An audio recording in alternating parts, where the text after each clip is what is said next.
Okay, so coming back to this.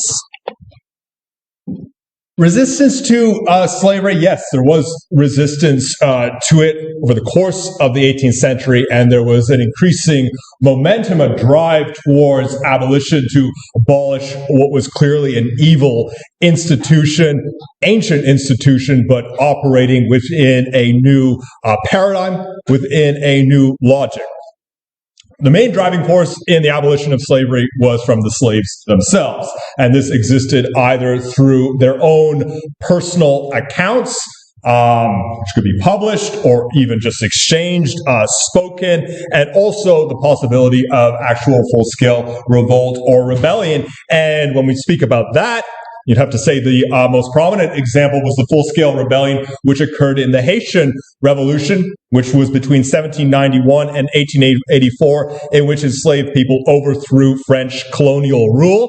And this was a place, a nation, where slavery was outlawed, not all discriminatory practices, but slavery itself, and it was freed slaves who actually became the rulers of that nation. And how fitting, too, when you think back on it. Remember mentioning Haiti previously in connection to Hispaniola, because that's the island as a whole, where Columbus was the governor centuries ago. So centuries later, you have a slave revolt, which occurs in Haiti, which makes that an independent nation.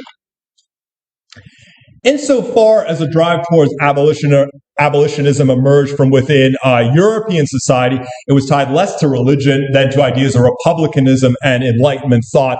And I say European society there to include America, because at this point America was not yet an independent country, but that was kind of part of the same current, the same trend that was happening in American culture and European culture as a whole.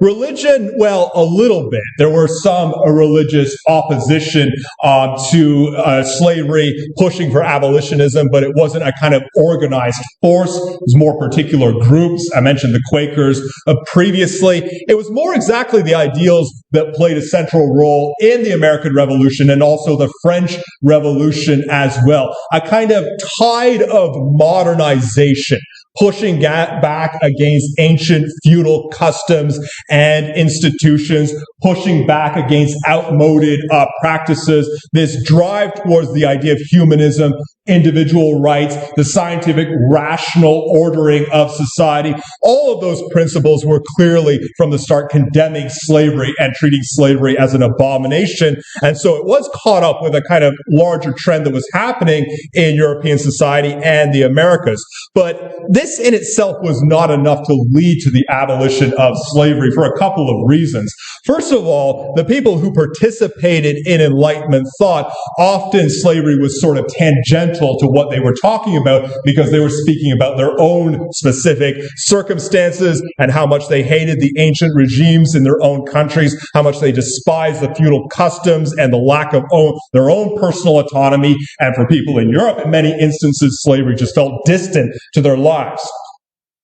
For another thing, those who were close to slavery, they might have had very staunch Republican and Enlightenment ideals, but that might not have been enough to kind of motivate them to personal action. And Thomas Jefferson is really a case in point there, hence his conflicted legacy in American cultural history, because here was someone who was as staunchly Republican and revolutionary as you could imagine. Someone that I said before advocated the regular revolt of the citizenry against a government, basically said that any government is bound to stagnate after 20 years, and so there should be a consistent attempt to overthrow the ruling powers. Someone who was vehemently opposed to slavery, recognized its evil, spoke out about it consistently, and banned the importation of slaves into America in the year 1808, and yet did not free his slaves. As I said before, he owned 600 slaves and did not actually free his own slaves. Why not? Well, because freeing them would entail losing his property. I mean, that's essentially what it came down to, this kind of baseline financial decision. It would have been a true ethical act, of course, to actually do that, but we don't often expect politicians to make true ethical acts. So it gives you the sense of the sort of conflicts that existed even for those who advocated the dissolution of slavery. And then the 1800s, and this is a shift, I would say, towards slavery as really a characteristically kind of American institution. I mean, when we talk about the 1700s, yes, we're talking about the period before America is really an independent country, at least most of the time. But we're also talking about slavery as it exists across the Americas and the transatlantic slave trade. Well, banning the importation of slaves effectively killed off the slave trade. I mean, that was what it was intended to do. And then slavery would be abolished in other parts of the world, including Britain, but it persisted in America all the way up to the Civil War, all the way up to the start of the war in 1861. So here we start talking about the existence of slavery, yes, less as just an institution in the Americas and as something that was quintessentially American. There are the topics. So as I said, with Jefferson, after decades of growing pressure, the importation of slaves to America was banned in 1808, and it was possible that slavery itself would have been outlawed in America. That was clearly the kind of momentum at this point. The Haitian Revolution was one of the main big factors there. But yes, the Enlightenment thought had kind of taken hold more and more. And so it seemed as though the institution as it existed in America was on its last legs as well, except that it persisted for another 2 generations. And as for the reason why it did persist, well, we could probably answer that just in pragmatic terms with a single word, although that's a little bit reductive, but nonetheless, it's telling, and that word would be cotton. The explosion of the cotton trade, which began to dominate the world market, is exactly what made the old plantation economy suddenly very lucrative once again. They had been involved in planting all sorts of different plantation tropical crops, but when you get into the 1800s, it's all about king cotton. And so when you look at these farms or these big plantation holdings, you would see rows and rows, tracts and tracts of cotton, the ultimate cash crop. That is what they're growing all over the place. And this was just a continuation of the plantation culture that existed. And you would have slaves, people working the cotton fields. So that kept the kind of industry going. Consider the increase. In 1790, South Carolina exported about 10,000 pounds of cotton, so not really a significant number. By 1800, it was exporting 6.5 million pounds. So consider the exponential increase in the amount of this one thing, this one product that they are growing and exporting. And 10 years later, that was up to 50 million pounds. So an absolute explosion. At one point, the southern U.S. cotton production completely dominated the world market. I think it accounted for something ridiculous like 3/4 of the total cotton trade that was happening at this time. So the reduction to a very monocultural environment, which basically enabled the continuity of slavery because you needed people to work in all these vast cotton fields. Why cotton? Well, this was because of an event, another thing that I mentioned previously, both in this class and last semester, and that event was the Industrial Revolution, which landed in force in the northern states. Here was something that kind of set the course of history for the United States. It was precisely its close relationship to Britain, which still existed in some form, not respecting the hostility between them, or notwithstanding the hostility between them. Well, industrialization had come to Britain first, and thus it spilled over into America, and suddenly you had this eruption of textile factories. That was the biggest kind of marker of the Industrial Revolution. The mechanistic spinning of cotton into fabrics, textiles, cloths, clothing in particular. You think about the importance, the significance of clothing. Well, suddenly here is this technique, thanks to industrialization, that makes it so much easier and more efficient to produce this very essential item that everybody needs. Back in the day, before the Industrial Revolution, well, you just have to weave and stitch clothing by hand. I mean, that's it. That's how you're going to produce stuff. There's no other way of doing it. But with industrialization, you can mechanize the process and thus radically accelerate it. but you still need a crop to fuel this industry. And so that's where cotton comes into it. So cotton was fueling this giant industry that started to develop both in the northern states and also overseas in Britain. Consider the New England textile industry increased its annual output from 4 million yards in 1817 to 308 million in 1837. There you see a depiction of a typical factory in the north. Symbiotic relationship. I mean, notwithstanding the kind of divisions between the North and the South that we're going to talk about, no, the plant, the crop being grown in the South, worked by slaves, and then being sent to the North to factories to be produced into textiles, clothing, and then sold to the people, or even exported in some cases.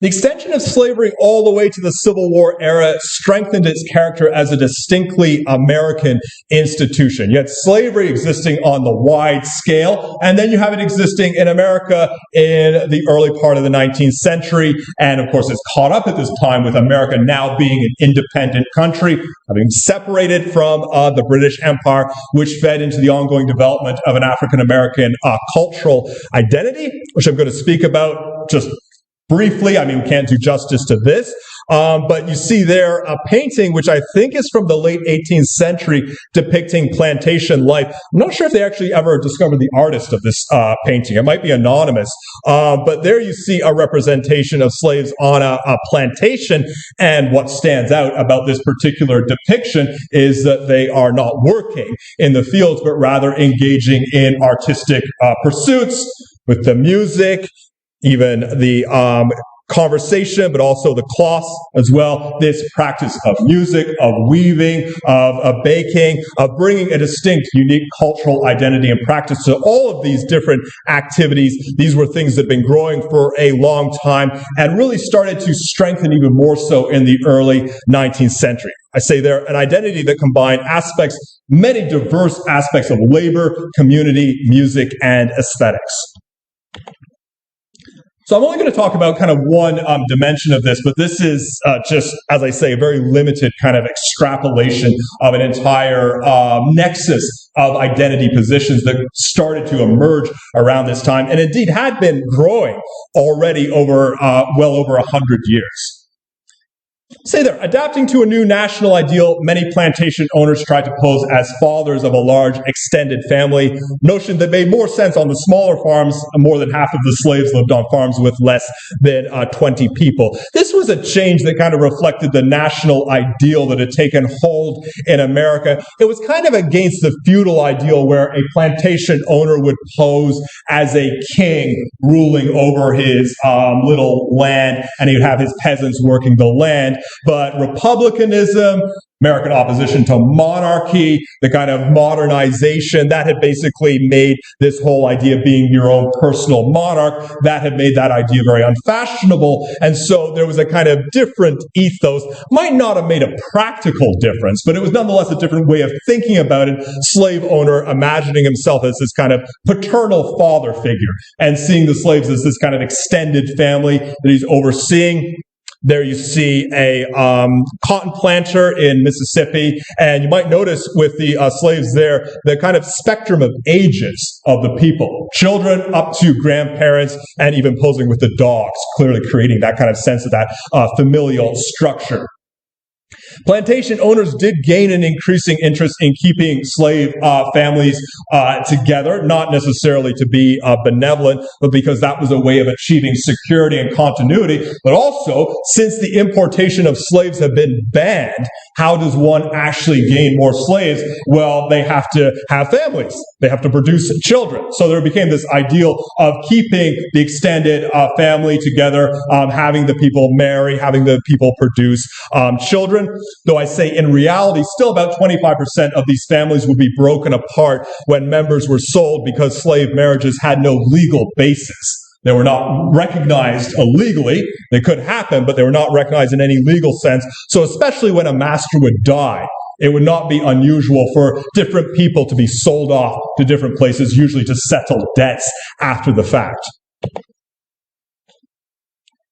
The counterpart to the father is the mother, and this leads into this representation of a growing African-American cultural identity, which was closely intertwined with a larger American cultural identity. And we have to realize that, too, that African-American cultural identity, while being separate and distinct, is also integrated and interwoven with a larger American identity at this point.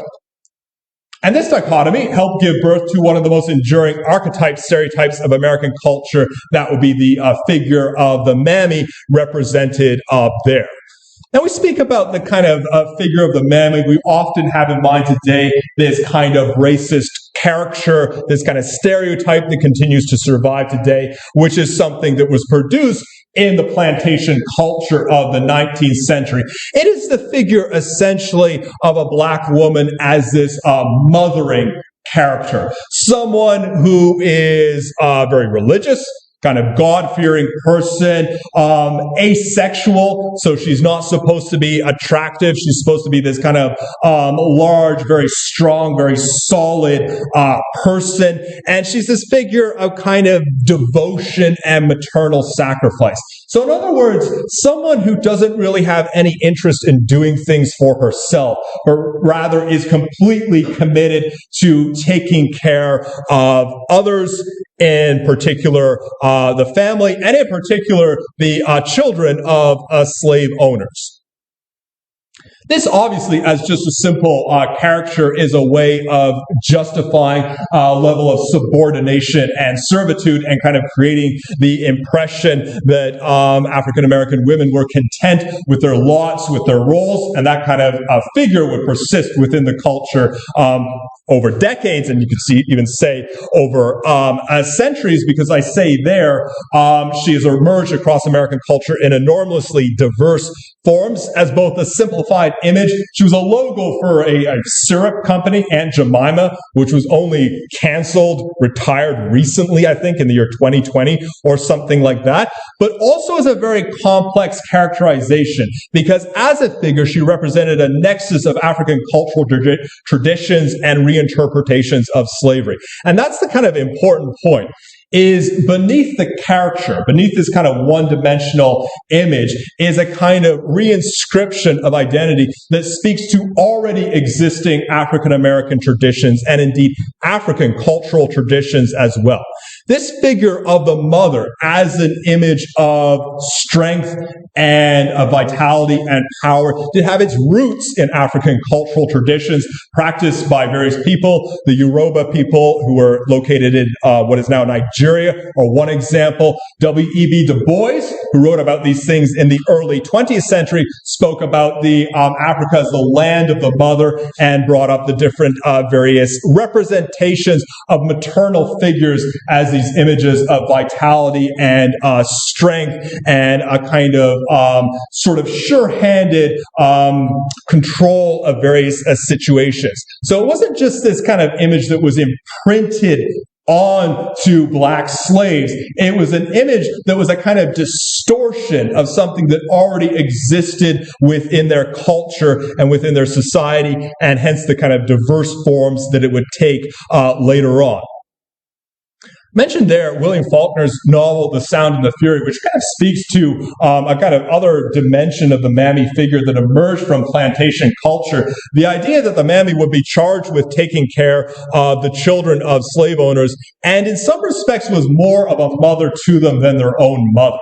You'd have the kind of image, the figure of the Southern belle, the white woman who's this kind of delicate flower who does nothing but stand on balconies and lie in bed all day. And so as soon as she goes through the process of childbirth, she just passes the child off to the mammy, because she's not going to get her hands dirty with the kind of pragmatics of raising a child and changing nappies and feeding it. No, just give it to the mammy. And thus the mammy basically kind of takes over the mothering role very early in the child's life. And in fact, you see this develop developing in Faulkner's novel, but also in other representations, where the mammy figure kind of emerges as someone who is actually running the household underneath it all. She's the one who's kind of holding the whole thing together. She's the one who's the kind of domestic figure because no one else is able to do anything with any kind of competence or efficiency.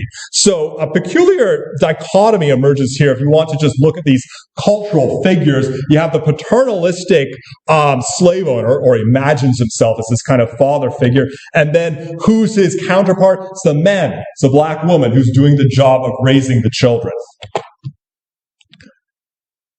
Figure of the mammy existed in contradistinction to another stereotype, a kind of stereotypical figure that would be the image of the Jezebel, or the woman who kind of seduced the slave master. And here is kind of a famous example, Sally Hemings, who likely fathered one or more of Thomas Jefferson's children. And there are interesting stories today about Jefferson's descendants from both sides of the family meeting up today.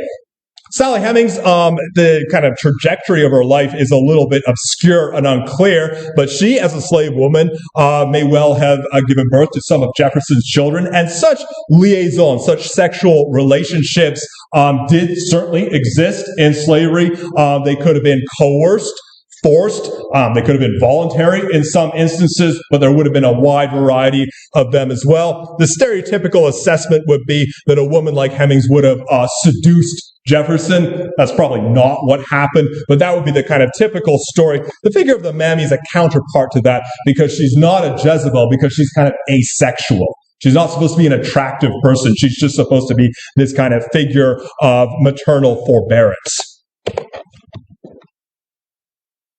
Well, the inscriptions of the mammy, this provided a lot of ground for women who had encountered slavery, who had been in slavery, who thought about it, to speak back to it. And here we see the kind of development of different aspects of African American cultural identity, where it's not just accepting the kind of one-dimensional caricature that's been invented on the plantation, but rather taking that figure and interpreting it in different ways and pointing out different aspects to it.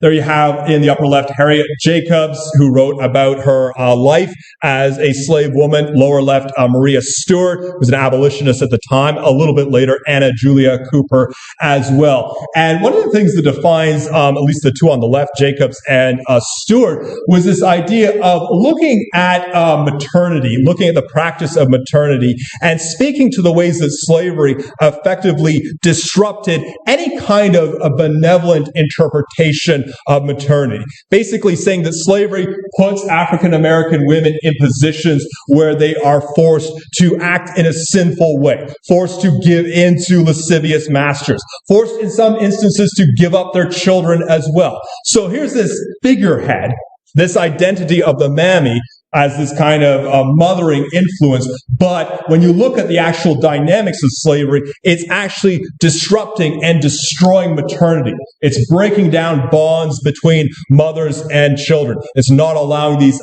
familial practices to continue. Anna Julia Cooper on the right there, kind of another interesting case study, because she writes about the growth of an ideal of African American maternity as being central to the development of ethical life in the United States, reaching all the way up to American democracy. Cooper makes the point that black women were put in a position where they had first-hand encounters with immorality as an institutionalized practice. You want to talk about constructing an ethical state, a nation founded on the principles of morality, where African American women encountered the institutionalization of immorality in the form of slavery. And thus they're the ones who are best equipped to usher the country towards a more moralistic future. She also spoke about the roles that the mammy figure would play in actually raising children, actually endowing young children with issues of ethics, questions of right and wrong, how to be a good person, all those things. She said, well, that's central to the roles that we were forced into. We were forced into that position of dealing firsthand with how we're going to raise a better future. And Sojourner Truth as well. Here, a speech that she gave, I think this was in Cincinnati when she gave it, and this was a discussion, a debate over women's rights. And here you can see, probably better than anything, any other example of someone speaking back to this idea of representing in the mainstream culture an idea of African American maternity. Well, here, Sojourner Truth is basically saying, well, I'm a woman and a mother. Here are my experiences with being a black woman who's a mother in a country that enables slavery. She says that man over there says that women need to be helped into carriages and lifted over ditches and to have the best place everywhere, responding to a man who basically been speaking about an idea of chivalry and how women need to be protected, etc. Nobody, she says, ever helps me into carriages or over mud puddles or gives me any best place. And ain't I a woman? Look at me. Look at my arm. I plowed and planted and gathered into barns, and no man could head me. And ain't I a woman? I could work as much and eat as much as a man when I could get it and bear the lashes well. And ain't I a woman? And key point here, I've borne 13 children and seen most all sold off to slavery. And when I cried out with my mother's grief, none but Jesus heard me. And ain't I a woman? So saying there, this is my experience as being this kind of mother figure that you extol, that you pretend to valorize within this culture. Well, here's my experience of being a mother under slavery. Another example here, in 1856, a woman named Margaret Garner murdered her own daughter instead of allowing her to be captured into slavery. I think that was in Cincinnati as well. She'd escaped slavery and was caught by slave catchers. That was a typical practice at the time of slave catchers hunting down fugitive slaves, and they had the right to do that legally, according to the law at the time. And Margaret Garner killed her own daughter because she did not want to see her sold into slavery, would have killed her other children and herself had she not been caught. And this case was the subject of Toni Morrison's very famous 1987 novel, Beloved. Again, here you have a mother's experience. So you have a culture that holds up the ideal of the mammy as this kind of devotional maternal figure, self-sacrificing, doesn't care at all about herself. Well, here is a kind of response to that under the logic of slavery.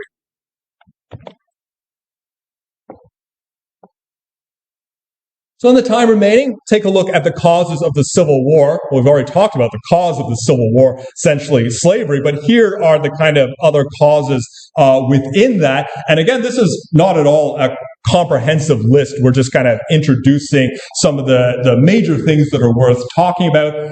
Rapid changes and westward expansion, growing sectionalism, California, and Abraham Lincoln.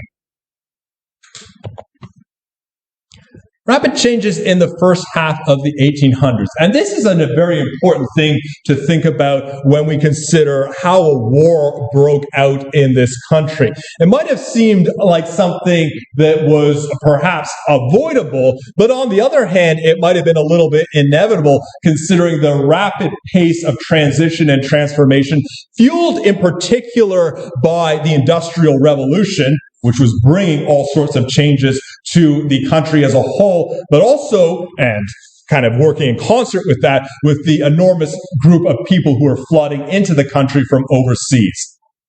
Just a couple of flashpoints in this. Some states, such as Virginia and Massachusetts, had long 200-plus-year histories because they had been part of the original colonies and not been states as such because America did not exist at the time, but had very extended histories, whereas other states were quite new additions, and I'll talk about that. There are all sorts of new states being incorporated into the Union at this time. But all areas of the United States were experiencing rapid change during this period.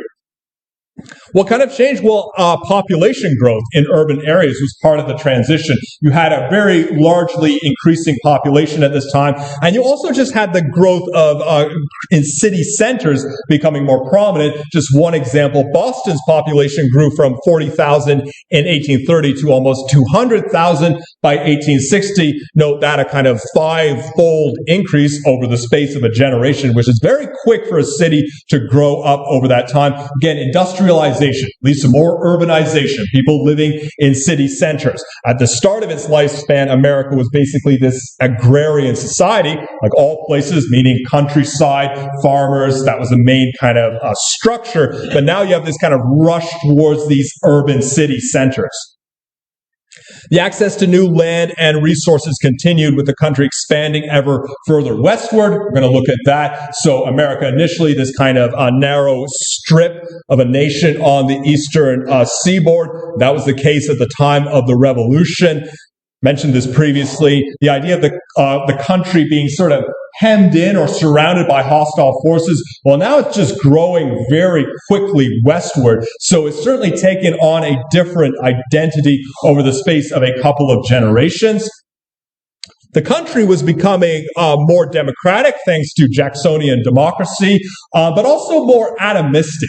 This was a country, and this was something that both local people and foreign visitors commented on. This was a country where individualism as well as promises of instantaneous wealth and social mobility were rampant. It was the birth of the American dream ideal, the notion that every single individual, with the exception of slaves, of course, but other individuals, other men, have the right to grow out and make their own way in life, that they have the right to pull themselves up by the bootstraps, that it doesn't really matter the class position that they're grown in, that they're born into, or the prominence and wealth of their families, that you have the ability to just go out and make it on your own. Instantaneous wealth, the idea that the opportunity is there for people to make money quickly, either through buying up valuable land or finding valuable natural resources such as gold. Talk about that in a little bit. The notion that wealth and prosperity, those things are just around the corner. Now, that was not the case for most people. It was the case for a tiny number of people. That kind of thinking sort of infected everybody. And so commentators, people who visited America, people who lived there as well, spoke about the growth of a kind of national disease which referred to the obsession with obtaining wealth, with basically making money in short order very quickly. The government seemed to occupy mostly a caretaker role. This was starting to look like a more and more disunified place. Atomistic, meaning broken down into these small component parts. The changes reflected and also fueled the westward expansion of the country. From 1815 to 1850, the region west of the Appalachian Mountains grew nearly 3 times as fast as the original 13 states.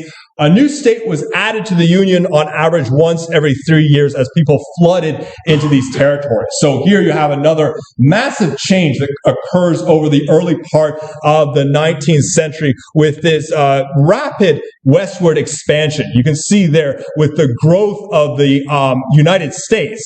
You can note the borders, the marks, points on the western side here. Originally, remember, it had just been the colonies on the eastern seaboard, but here you have this movement westward with all these different settlers and pioneers gobbling up whatever land they possibly can have and basically working the land as quickly as they possibly can. And the country was just rolling forward westward. It was being fueled by industrialization in the east, but also the flood of immigrants coming into the country. In theory, there was supposed to be a political balance between the northern states, those were the free states, and the southern states, the slave states, which reflected the symbiotic relationship between them. But in truth, major gaps were opening between them. And I say the political balance because you can see it there with the rate at which new states are being added to the Union. Okay, so country expands westward, and as it does so, you have these new states emerging, such as Missouri, Arkansas, later Texas, after the Mexican-American War, and Ohio, and Michigan, and Indiana. The idea is, okay, if you add one state in the north, you have to add one state in the south. So if you add one free state, there has to be one slave state. So there's always this balance between them, and that was purely for political reasons. Back in Washington, D.C., there was this interest in retaining this balance of power between the two halves of the country and maintaining that in perpetuity. Well, the reality was, notwithstanding the struggle to maintain some semblance of a balance, really there were profound distinctions and divisions opening between these two regions. And this is what I mean when I say sectionalism. Basically, it means an increasing regional divide between the North and the South. And this, you would have to say, was a regional divide that is traceable all the way back to the colonial period. I mentioned the differences between Virginia and New England when they were first founded. You saw the distinctions between the Puritans to the north and what they were attempting to accomplish and build. And then in Virginia, you had a different kind of cultural practice there. So right from the start, you have different identities, different kind of cultural ideals growing in the North and the South, and these had only developed in new ways as we get into the 1800s. In particular, the urbanization and industrialization was coming in force to the North first and foremost. In the northern states, the percentage of those who worked in agricultural shrank from 70% in 1800 to 40% in 1860. So you had people who were basically farmers working the agrarian land, but suddenly you have people who are rushing into cities and they're working in factories. So you have a basic change in where people live and the kinds of labor that they're doing. By contrast, in the South, the number stayed consistently at 80%. So in other words, the South was much more of an agrarian society. It wasn't really a built-up urban place. If you went there, there would be a lot of countryside as opposed to a lot of towns and cities. The growth of cities was becoming the norm in the North with the emergence of New York, Boston, Baltimore, and Philadelphia as urban centers, just to give a few examples. Not cities on par with those that existed in Europe, but becoming more substantial at this time. By contrast, in the South, only 10% of the people lived in cities, and you'd have to say New Orleans was really the only major urban area. There were other towns, but in terms of an actual big urban area, New Orleans would be the one that qualified in the South. So more of the kind of city-urban dynamic in the North and more of the countryside rural setting in the South. Very significant, too, most of the new immigrants, all the people who were pouring into America at this time, they went to the North overwhelmingly, up to 7/8 of these people providing a huge influx of cheap labor, which was actually a talking point for people in the South because they pointed out that a huge number of these people, these immigrants from Ireland entering the country, were basically cannon fodder for the growth of industrialization. Well, I mentioned this before. The Irish immigrants were not slaves. They were not treated as pieces of property, but they were certainly expendable and dispensable. But all of that cheap labor was basically going into the North as opposed to the South. It was changing the demographics. The North was becoming a much more populous place. And you could trace the divisions even to the level of religion as well. Protestantism was the word when it came to religion in America. That's still true to this day. But you didn't have just one branch of Protestantism. You had a lot of different branches. You had different people occupying different places. The Mormons famously went out to Utah during the 19th century. There was this mass migration of them to Utah. But if you wanted to divide it along, again, broad lines, these are not the only religious groups, but you'd have to say you have a lot of Methodists in the North, and you have a lot of Baptists in the South. So different branches of Protestantism. You put all this together, and despite the symbiotic relationship between the North and the South, you have a growing antagonism between the two sides.